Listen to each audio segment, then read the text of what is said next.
শিক্ষিত বেকারদের যুবসাথী ফর্মের শত শত বান্ডিল সরকারি অফিসের মেঝেই গড়াগড়ি খাচ্ছে। যুবসাথী বা যুব ভাতা ফর্ম কী অবস্থায় পড়ে আছে আসানসোল নিগমে দেখুন ভাইরাল ভিডিও। যদিও এই ভিডিও সত্যতা যাচাই করেনি আরামবাগ টাইমস।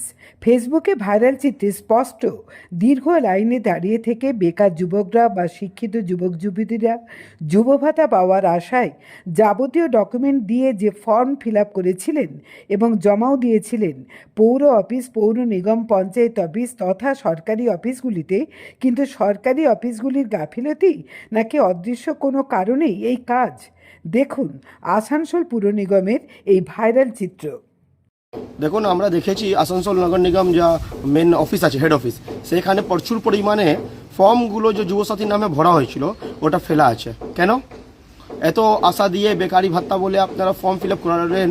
এই জেলা প্রশাসন, রাজ্য সরকার বা তৃণমূলে যা বড় বড় নেতাগুলো কর্পোরেশনে বসে আছে সব করালো, আর এখানে ফর্মগুলো ফেলে রাখা আছে একটা নোংরা যেরকম ফেলা থাকে সেরকম। কিছু দায়িত্ব নেই কর্পোরেশনের, নগর নিগম?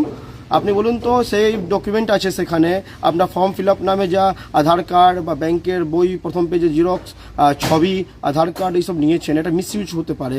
কর্পোরেশন কি দায়িত্ব নেই এসব নিয়ে?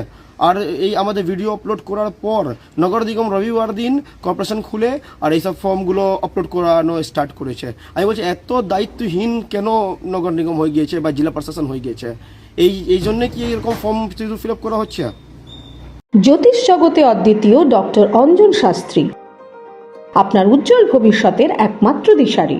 Call for booking 7477886099 or log in www.anjanshastri.com।